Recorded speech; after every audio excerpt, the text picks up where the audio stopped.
The thing that kind of concerns me is, we talk about all these facts and figures, and we know what the truth is, but the market is all about psychology. It's not necessarily about facts and figures. So if people think that, the average community out there, if they think that the market's, going the wrong way fast, they'll help it go they can help it go the wrong way it fast. could be a self-fulfilling prophecy for sure. Yeah. Because you see numbers like foreclosures are increasing 200%, which is true.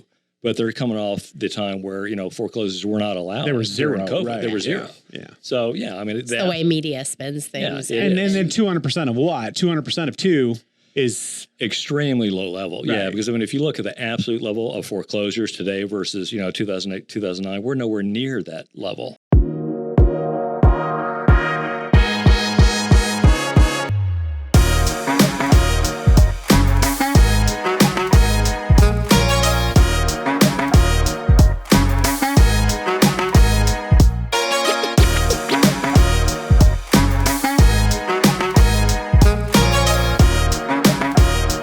Action. Oh, look at that. Did that just do it? That was fucking cool. Excellent.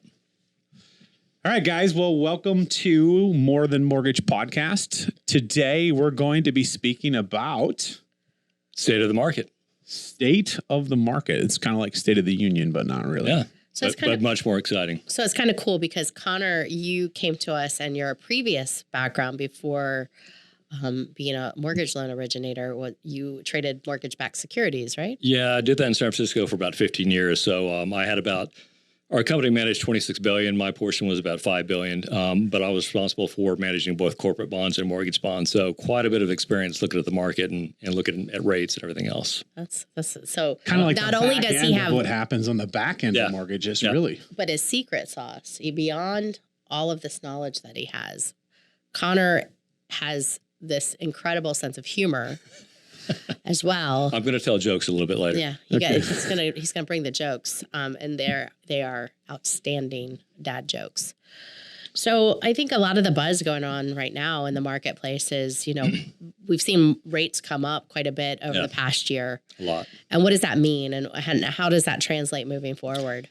Well, if you look at where rates began, probably back in December 2020, they were, 2.7%. They've gone up to, call it 5.5 today. That's a big move. That's a huge move. Massive. And so what impact does that have? That affects affordability, but it's also psychological, mainly because, we can look at 5.5% and say that's not a very high rate historically. Since 1970 to today, the average rate on a 30-year fixed mortgage bond has been about 8.3%. It's actually lower today than what the average is. Much lower. But the psychological effect from the big jump so quickly. Yeah, and people kind of look at that and they're afraid of it. They go, okay, well, it's jumped so far in such a short period of time. How much higher is it going to go? And why is it going higher? So, there's a lot of fear in the market. So, but I think if you look at the reasons why it has jumped like that, probably the major reason why rates go up is because of inflation. Mm-hmm. And that's what we've seen happen. We've had inflation go up from 2.5%, 3% up to, close to 9%. That's a huge number. That's clearly going to impact rates. Do we see rates going back down when inflation goes down? Obviously, inflation is going to go down, right? Yeah, historically, that's been the case. And the reason why is because many reasons. You have rates go up because of inflation. Inflation is high because historically you've had one or two things that impact inflation, maybe housing, maybe energy, something like that. But we've seen price increases impact every sector of the cars, economy. Everything. Which is Food. Pretty scary. And even scarier than that is not just the fact that inflation is high, but it's worldwide. So that's going to make it that much tougher for the Fed, to control inflation, given the fact that we can only control inflation to a certain extent here in the U.S. We can't really do that much worldwide. Do you see an opportunity for a home buyer in today's market where, 8 months ago, it was a fight to get a home under contract, multiple offers, over asking, all cash, no appraisals, and now today, what's changed for those buyers? Yeah, it's, before we had kind of a crazy market. I wouldn't say that it was a bubble, but you had, to use Alan Greenspan's words back in, whatever it was, years ago, he called it irrational exuberance, which is kind of what it was in the housing market we've seen recently. You've had people that And to put it this way, a lot of people experience greed, but not greed that they just want more and more, but greed in the fact that they feel that if they don't buy a house now because everyone else is, they're going to miss out. Fear of missing out. Yeah, right? and that's FOMO. And that's kind of what happened. I had to go with FOMO. FOMO. Yeah, so that's kind of what happened. I mean, the tougher it was to find a home, the more that people wanted it. Yep. But that's kind of been dialed back now. There's a little bit more sensibility. The market's kind of coming back to more normalization to where it was. But again, you have higher rates. People are kind of afraid it's going to go even higher, than affordability is taking a hit. I think today, though, the opportunity for the home buyer is to take advantage of the seller's fear and get your dream home under contract. Yeah. You can marry your home and you can date your rate. We can refinance at interest rates when, inflation trickles down and rates go down. Yeah. And that's the conversation I've been having with clients because, they are fearful. If you listen to the media, you hear they put fear into it. They basically act like the market's plummeting, which it's not. It's just going from a level which was uncontrollable, a bit out of control to more normal levels. So now they can buy the house that they want. They can still get a good rate. If they want to refi down the road, they can get an even better rate. Yep. But now is the time where they don't have to pay over list price. They don't have to have multiple competing offers. They don't have to waive an inspection, and they could get a seller concession in this market. We're actually seeing seller concessions. Oh yeah. We're now, as community lending as a whole, we're 50% government loans, FHA loans this month. It's been years since we've been there. Yeah, and it's not surprising because I was telling people, for months before this happened, that when the market turns, it's going to turn real fast. Yeah, and it's going to be a buyer's market. So, as far as COVID is concerned, what kind of role do you think COVID played in supply and in growth, and what are your thoughts on that? Yeah, I mean, it was a huge thing. In the beginning, it wasn't that big of a deal. Basically, what happened was, people it was their decision to stay home, their decision not to go out to restaurants. So it had a minimal impact on, restaurant industry, entertainment industry. People just didn't go out and spend as much money. But then you had kind of the second phase where, they shut things down, and it was different in different states. But, that had a big impact, especially on people that worked hourly wages. If they didn't work, they didn't get paid. Right. There were people that were getting salaries and, they just didn't come to work or they worked from home. Their lives didn't change that dramatically. But when you have people that can't make money, that's got a major impact on it. So when they started shutting down, to your point about what can impact it have on supply chains, they shut down factories. All over the world. Go to work. Yeah. So that has a major impact on that. But what's interesting is the fact that a lot of the inflation concerns that we've had has been blamed on supply chain issues. The Fed has come out and said, for so long, it's transitory. It's not going to last. Once people go back to work, it's going to be gone. But, the major impact, though, on inflation that I think is the amount of money that the Fed has printed. I mean, their balance sheet went from $800 billion to $9 trillion. That's a massive amount of money hitting the streets. And what does the Fed do with that money? They go out and they buy treasuries. They go out buy mortgage-backed securities. That basically keeps rates at an artificially low level. Yep. And so that's one of the reasons why it's despite what they've done, inflation's still persistent. So now they're raising rates, right? So what do you think that does to our future, and what's the impact? Well, I mean, basically what the Fed does, they don't have a lot of arrows in their quiver, so to speak. I mean, they basically raise the mechanism. Yeah, well, it has an indirect impact on rates, is what it does, because they raise the federal funds rate, the Fed funds rate, which is basically the rate that banks charge one another for overnight loans. Mm-hmm. So it doesn't impact treasuries. It doesn't impact mortgage-backed securities. What it does is it raises the cost of, prime, mm-hmm. which impacts credit cards, auto loans, stuff like that. So mm-hmm. that does dampen the demand for those types of loans a bit, but it also speaks to the general market that they're afraid of inflation and they're determined to do something about it. So once they start raising rates, even though that doesn't have a direct impact on our rates, it has a psychological impact. And so the bond market typically sells off, which causes rates to rise. Got it. So, with everything that's happening in Ukraine with Russia, how do you feel that's going to impact the market? I mean, it definitely impacts inflation. We get a lot of grain from those guys, as does the world. It's not just us. I mean, they supply a lot of the world with grain, Oil, natural gas. Yeah, and also one thing that I realized was neon. They supply the world with neon, which people think lighting, but actually neon is a component in computer chips. Really? Yes, and so that impacts everything. I thought that was just computers. a color.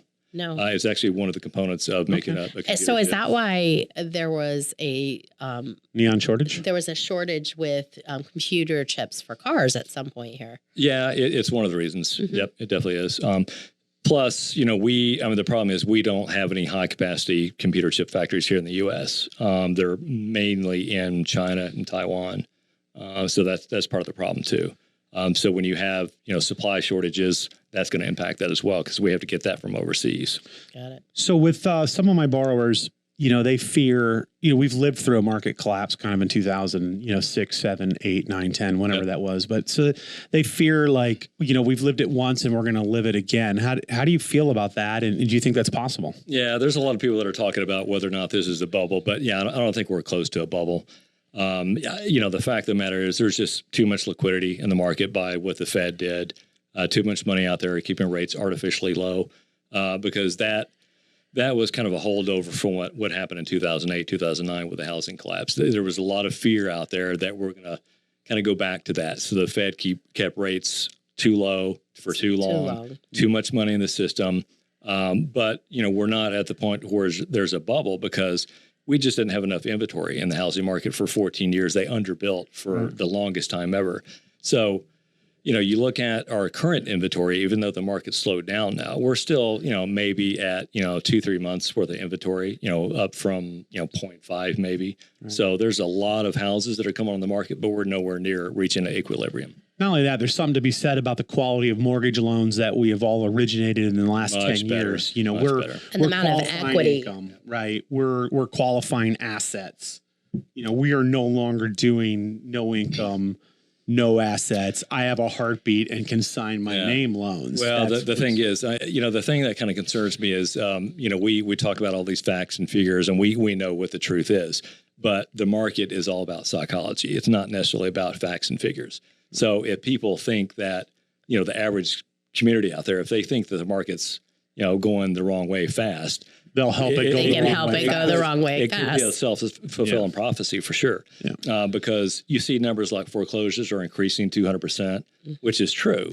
But they're coming off the time where, foreclosures were not allowed. There was zero. Right. There was zero. Yeah. So, it's the way media spins things. Yeah, and then 200% of what? 200% of two is extremely low level. Right. Yeah, because if you look at the absolute level of foreclosures today versus 2008, 2009, we're nowhere near that level. Well, there's so much equity in the homes that people own, and to Vito's point earlier, the way we qualify people is different as well.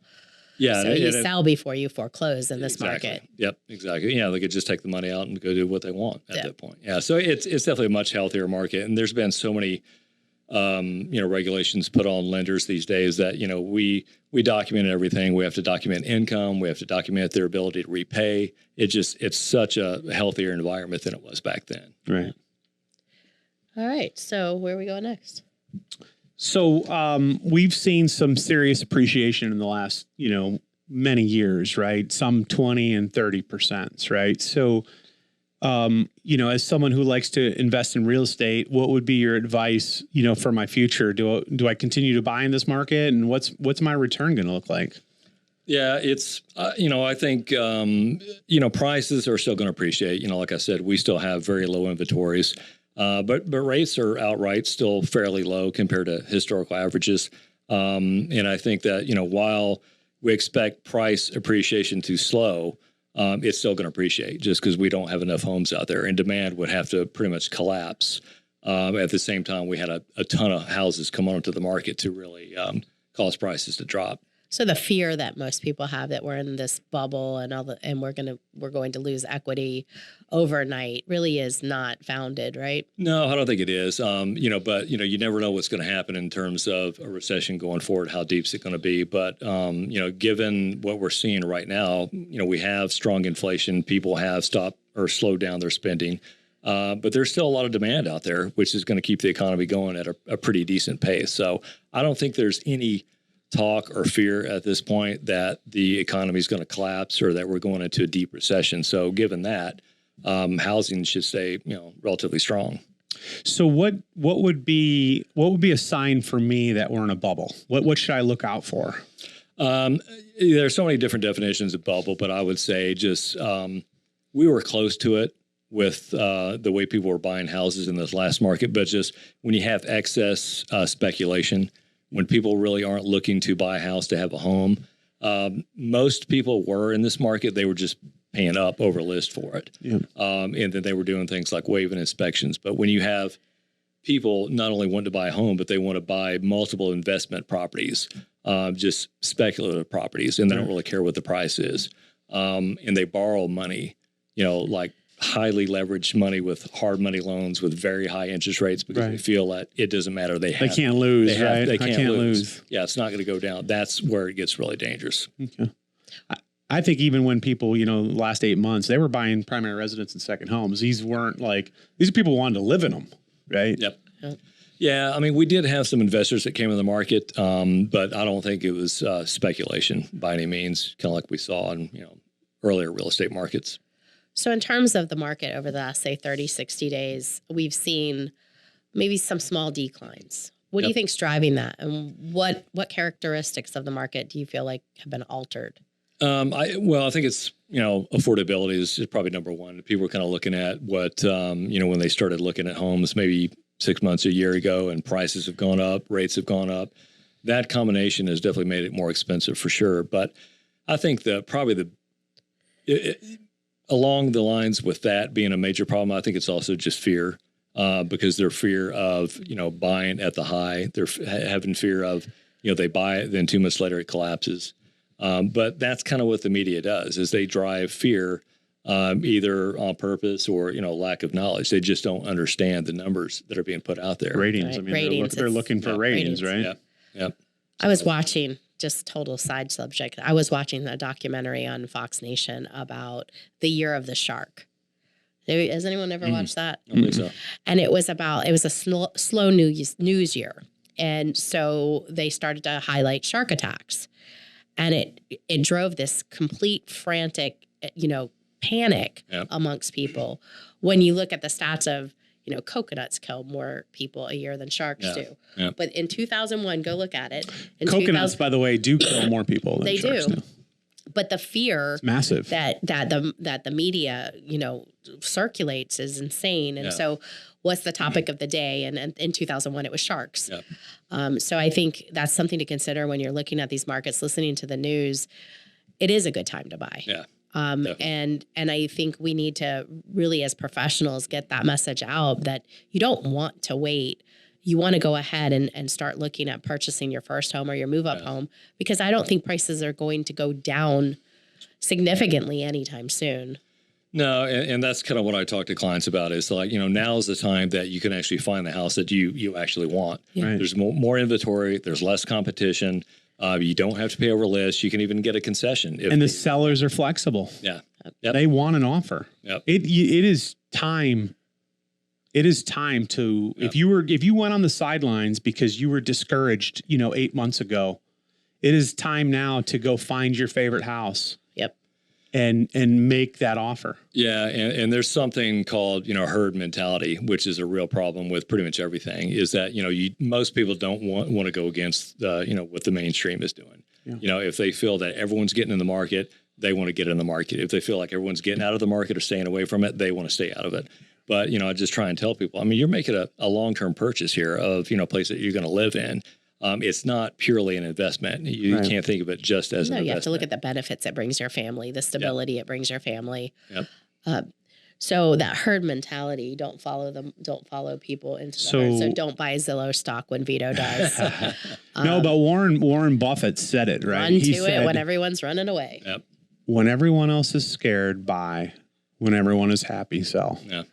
But even that, we just don't know what's going to happen in the future. So for individuals to say, well, the market's starting to go down, I want to wait because prices may drop a little bit. Mm-hmm. They may. You may get a bigger concession, but rates could go up. You know, you just don't know what's going to happen. So now is a good time to buy the house, like I said, that you can actually get without having to pay, 50, 60,000 over list. And if rates are high and they come down, you can simply just do a refi. Exactly. Yeah.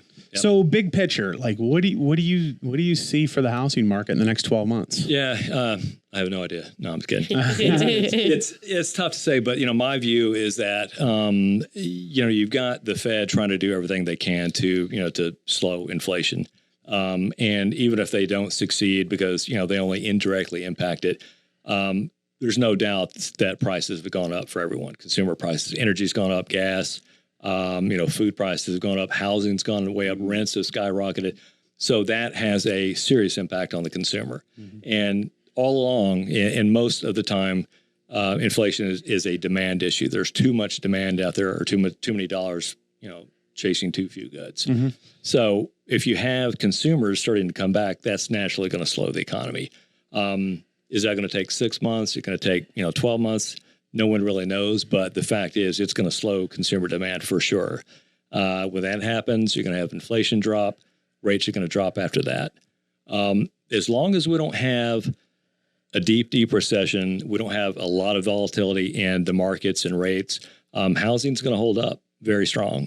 There's really no reason why it would dip dramatically in prices given the lack of inventory that we have at this point. Right. Okay. Well, this was good.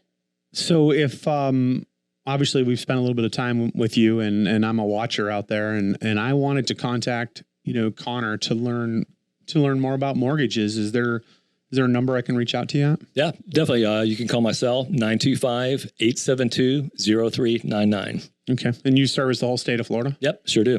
Awesome. Thank you so much. Yeah, you're welcome. Anytime.